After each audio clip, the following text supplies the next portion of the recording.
1 month ago, Donald Trump paused the 25% tariffs on Canada and Mexico, giving the countries 30 days to tighten their borders to illegal immigration and drugs. Well, Trump says time's up, the pause is over, the tariffs hit at the stroke of midnight. Let's bring in the CBC's Katie Simpson with the latest. She is, of course, in Washington.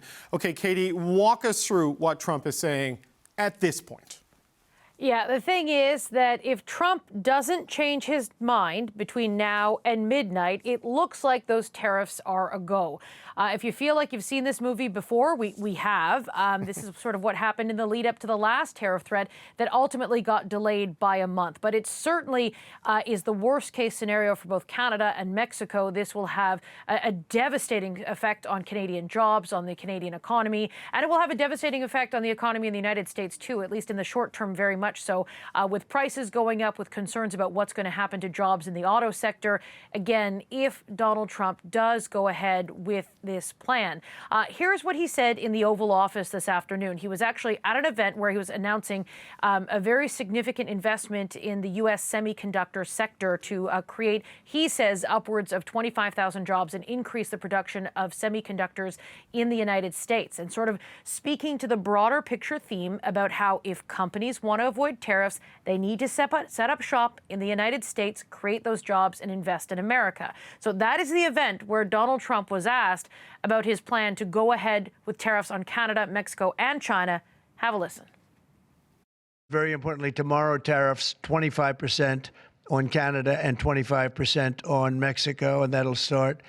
So they're going to have a tariff. So what they have to do is build their car plants, frankly, and other things in the United States, in which case they have no tariffs. So right there, that is Donald Trump talking about his economic goals when it comes to tariffs, to build more plants in the United States, create more auto sector jobs, which is what Donald Trump has said repeatedly. But remember, these tariffs that he says are coming into effect starting tomorrow, he says, are related to border security. Remember, he has said in executive orders that Donald Trump and his team will examine whether the changes that both Canada and Mexico make to border security, whether they satisfy him, looking to stop and slow illegal immigration, which has been slowed significantly, particularly at the southern U.S. border, and to crack down on the illegal flow of fentanyl into the United States. Howard Lutnick, who is the Commerce Secretary, had said today on CNN that fentanyl deaths are down, I believe, by 15%, he said. But while he said that, Canada and Mexico have done a good job on the border, he's saying that not enough has been done to stop the flow of fentanyl. Now, at that event, Donald Trump sort of backtracked and went back to his original messaging there, saying this is about fentanyl, this is about the illegal flow of drugs into the United States, and that Canada and Mexico aren't doing enough, taking aim at China as well. China is going to face a new tariff, an additional 10% tariff, meaning all imports coming in from China are going to be hit with a 20% tariff. But at this time, at this moment as we speak, at 5:04 p.m. Eastern time, David, it seems the president's plan is going to go ahead. Yeah. We know that Donald Trump has changed his mind in the past, and that's why, even though the president came out and said it forcefully, we don't know if it's actually going to take effect until that clock turns midnight and they actually sort of kick in. Yeah, and sort of the metrics keep shifting, Katie, right? Like, fentanyl seizures from the Canada-U.S. border are down 97% in the last month, according to the U.S. stats. But, Howard Lutnick talking about deaths, I mean, solving the public health crisis on the U.S. side is not something Canada can do. So, this is the situation. What happens next, Katie? I mean, we've got, little under 7 hours to see if there's a new executive order extending the pause. Where does this go?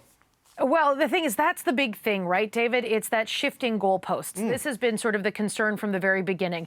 That original threat that came out on a Truth Social post back on an evening in November, Donald Trump put these tariffs sort of in line with, he linked it to border security, talking about the flow of illegal immigration as well as the flow of illegal drugs, specifically fentanyl, into the U.S. Senior U.S. officials have repeatedly told Canadian officials this is about fentanyl, this is about the border. But when you hear the president in his own words, he sort of lumps together a whole bunch of trade irritants with Canada, whether it's the trade deficit. Canada sells more energy products into the U.S., and that creates a trade surplus for Canada. It sells more goods into the U.S. than the U.S. sells into Canada. But also complaints about Canada's defense spending, complaints about, unfair trade practices, complaints about Canada's digital services taxes, all of these kinds of things. And we do know that this is just the first wave in a whole series of tariffs. So these tariffs are allegedly related to border security, though we've heard different reasoning from the president himself. The next sort of wave of tariffs comes next week, March 12th, and that's 25% on steel and aluminum. That's not just for Canada, that's for all of America's trading partners, so that is significant. And then it's that first week of April where Donald Trump is going to, we're still waiting for the details, but Donald Trump is planning to impose a broad swath of tariffs against all trading partners, taking aim at people who have, digital services taxes, Canada's GST, taking aim at possibly some of the tariffs that we have protecting Canada's dairy industry, longstanding irritants in the Canada-U.S. trading relationship. And it's going to be as well as for all of America's trading partners. So those details are going to slowly be revealed, with the aim for Donald Trump being April 2nd to sort of create what he calls the reciprocal tariffs. Those are sort of the things to watch for next. But again, we're going to be waiting to hear anything either out of Ottawa, Mexico City, or Washington to see if Donald Trump really has made up his mind. The thing is, whatever Donald Trump does decide, he has a really big night tomorrow. He's doing a joint address to Congress, and whatever decision he makes, he's going to try and sell it to the American people and lawmakers during that event. But again, we still have a few more hours before midnight. Whether he changes his mind, we know he is one to change his mind. We don't know until it's going to roll over to midnight. It could be 50% by midnight. Who knows? All right, Katie, thank you so much. That's the CBC's Katie Simpson in Washington. In just 5 hours, 44 minutes, and about 30 seconds, Canada will be hit with those long-promised U.S. tariffs. After a one-month reprieve on U.S. President Donald Trump's promised 25% blanket tariff, the president confirmed today that they will be coming into effect at midnight. Tomorrow, tariffs 25% on Canada and 25% on Mexico. Is there any room left for Canada and Mexico to make a deal before midnight? And should we expect those Chinese tariffs, the extra 10%, to take effect tomorrow? No room left for Mexico or for Canada. No, the tariffs, they're all set. They go into effect tomorrow.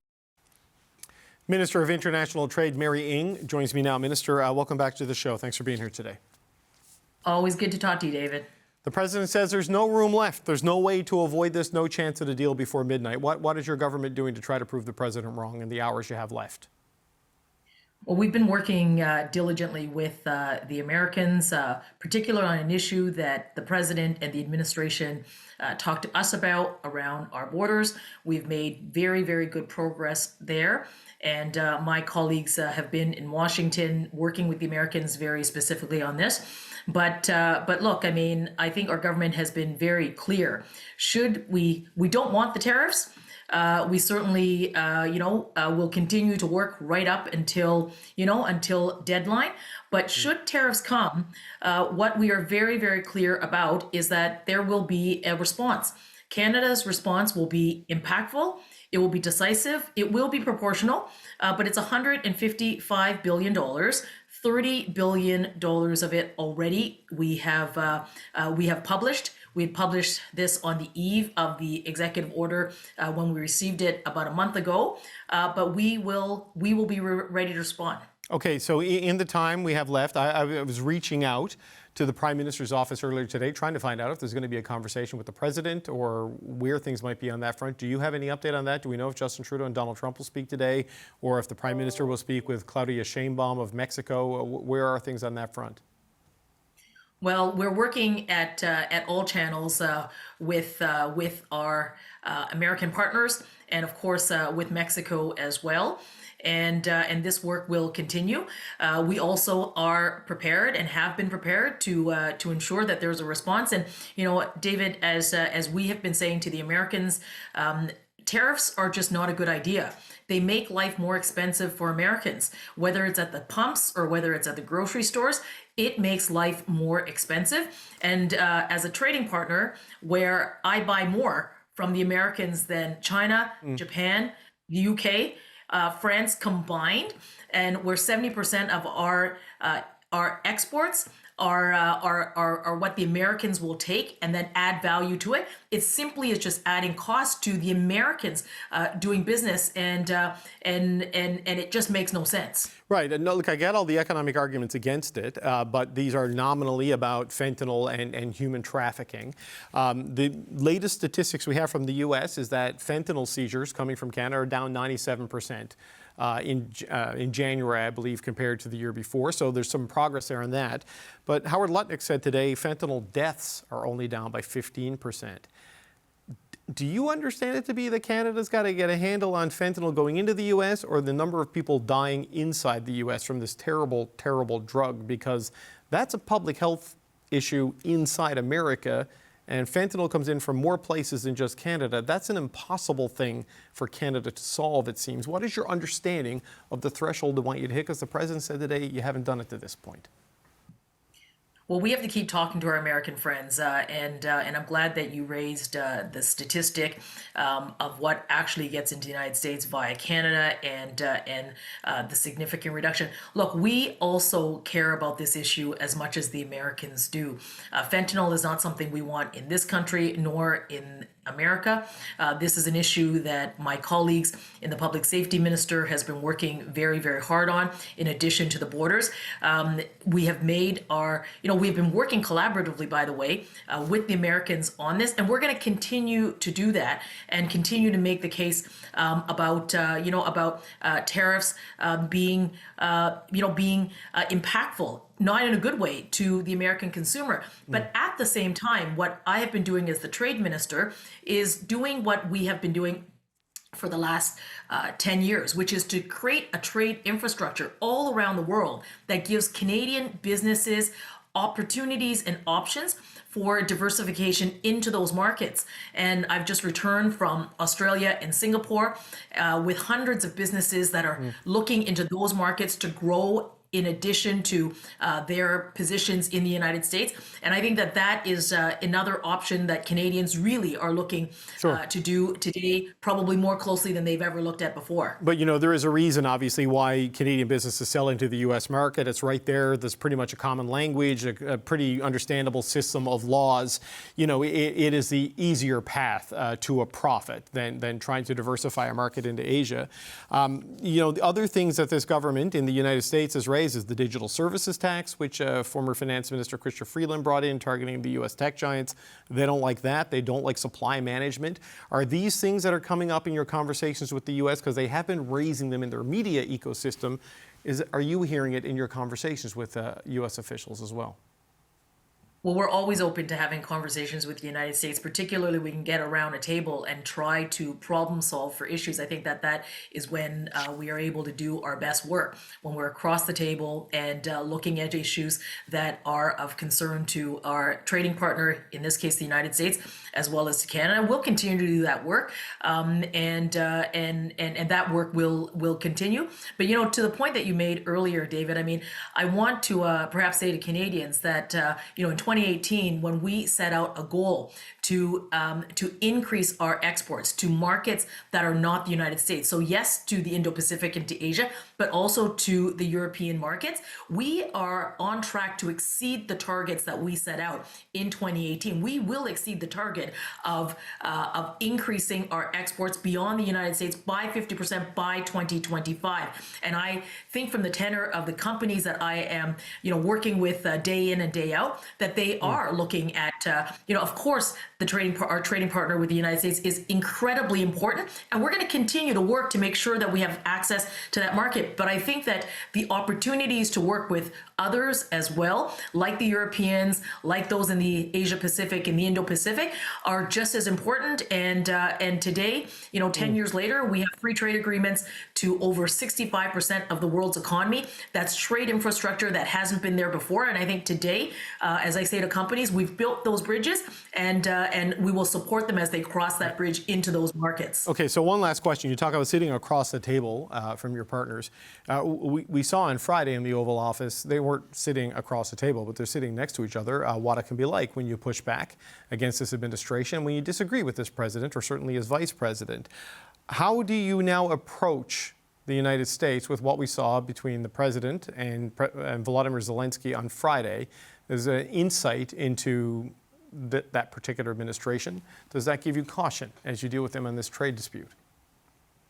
Well, Canada and the United States have had a long-standing trade relationship, including one with President Trump at the helm. And I think what you have seen over the past number of months, as well as the work that we have done during his first term, is that Canada does have a way of being able to work at various channels in the administration, including with the president and those advisors around him. We're going to continue doing this work. We continue to believe that this relationship, harnessed in a way that creates for greater competition, greater security, greater economic security, is something that we should continue to work on. At the same time, looking at diversification into markets around the world, looking at how we can break down internal trade barriers across our provinces and territories, and really working as Team Canada in a way across the United States to continue to make not only the case. I think that if that should those tariffs come, and should those tariffs come, we will then respond. And that response is going to hit Americans directly. And I think that the Americans are in the best position to talk to their administration about those impacts. International Trade Minister Mary Ng, we appreciate the time. Thank you so much.